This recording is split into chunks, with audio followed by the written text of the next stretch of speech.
होगा और एक स्मार्ट सिटी से जोड़कर इसकी झलक कैसी होगी, प्रदेश और देश के लिए यहां से कितने अवसर निकलेंगे, इस पर बातचीत के लिए हमारे विशेष मेहमान मंच पर पधार चुके हैं। तालियों के साथ स्वागत कीजिए नीलकंठ तिवारी जी का, पर्यटन एवं संस्कृति राज्य मंत्री हैं। नीलकंठ जी, चूंकि आप बनारस साउथ से ही आते हैं, यहीं से विधायक हैं और विश्वनाथ कॉरिडोर की आज बात चल रही है, तो सबसे पहले तो हम चाहेंगे कि हमारे दर्शकों को बताएं कि कितना समय और इंतजार कर रहे हैं लोग, ना सिर्फ देश के बल्कि विदेश के भी। छुट्टियों के लिए जब देश में आते हैं तो सबको लगता है एक बार विश्वनाथ के दर्शन हो, तो एक कॉरिडोर कब तक तैयार हो रहा है? कोरोना काल में सभी गतिविधियां वैश्विक स्तर पर रुक गई थी। यदि ये कोरोना काल नहीं आया होता तो अगस्त लास्ट तक हम लोग विश्वनाथ धाम के कार्यों का लोकार्पण कर चुके होते, लेकिन आज के दिन 60% से ऊपर, 70% से थोड़ा ही कम काम पूर्ण हो चुका है।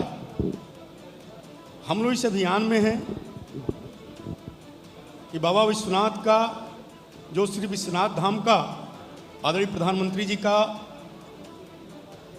कंसेप्ट है, वह कंसेप्ट साकार हो जाए, बहुत जल्दी साकार हो जाए।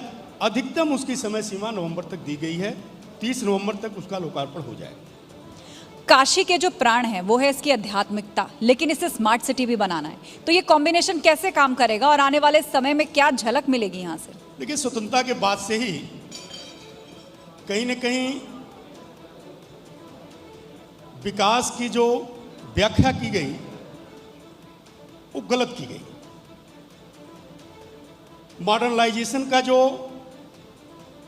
एक विस्तृत व्याख्या की गई वो भी गलत था। किसी भी देश का विकास युगानुकूल, देशानुकूल होता है। देश के परंपराओं, संस्कृतियों को लेते हुए, उसको आत्मसात करते हुए आगे बढ़ना। आदरणीय प्रधानमंत्री जी 2014 में जब यहाँ के सांसद हुए, देश के यशस्वी प्रधानमंत्री हुए, तो आदरणीय प्रधानमंत्री जी ने काशी के आध्यात्मिक स्वरूप, यहाँ के संगीत संस्कृति के भाव को समझते हुए विकास की योजनाओं पर काम प्रारंभ किया। हृदय योजना के तहत ऐसे जितने भी हमारे पौराणिक स्थल थे, चूंकि उस समय प्रदेश में समाजवादी पार्टी की सरकार थी, फिर भी बड़ी योजना लिया करके हृदय योजना के माध्यम से ऐसे सभी अपने सांस्कृतिक केंद्र, आध्यात्मिक स्थलों को सजाने संवारने का काम आदरणीय प्रधानमंत्री जी ने किया। श्री विश्वनाथ धाम का पर्यटन विकास का काम हो, जो धर्मार्थ कार्य के द्वारा किया जा रहा है। काशी की आध्यात्मिक पहचान हो, जो हमारे घाट है। घाट की स्थिति ये थी, माँ गंगा के पानी की स्थिति ये थी कि घाट पर लोग जाना नहीं चाहते थे। एक घाट की दूसरे घाट से कनेक्टिविटी नहीं थी, टूट फूट गए थे सीढ़ी, घाटों का स्वरूप बिगड़ चुका था।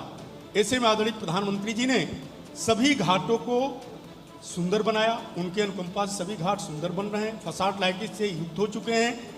यहाँ पर ताज्जुब करेंगे आप, काशी विश्व की सबसे पुरातन नगरी मानी गई है। इतनी पुरातन नगरी जहाँ पर कि 100 साल 150 साल पुराना सीवेज सिस्टम है। यहाँ पर शाही नाला के बारे में कहा जाता है कि 100 साल 150 साल पुराना है। एक single STP sewage treatment plant यहाँ पर फंक्शनल नहीं था।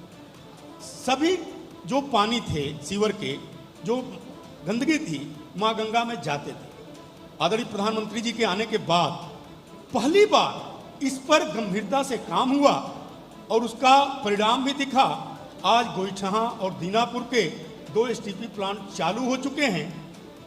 46 जगह पर, 46 जगह पर जो गंगा जी में सीवर जाते थे उसको टेप कर लिया गया। एक तीसरा एसटीपी रमना में दिसंबर तक, नवंबर तक उसका भी लोकार्पण हो जाएगा।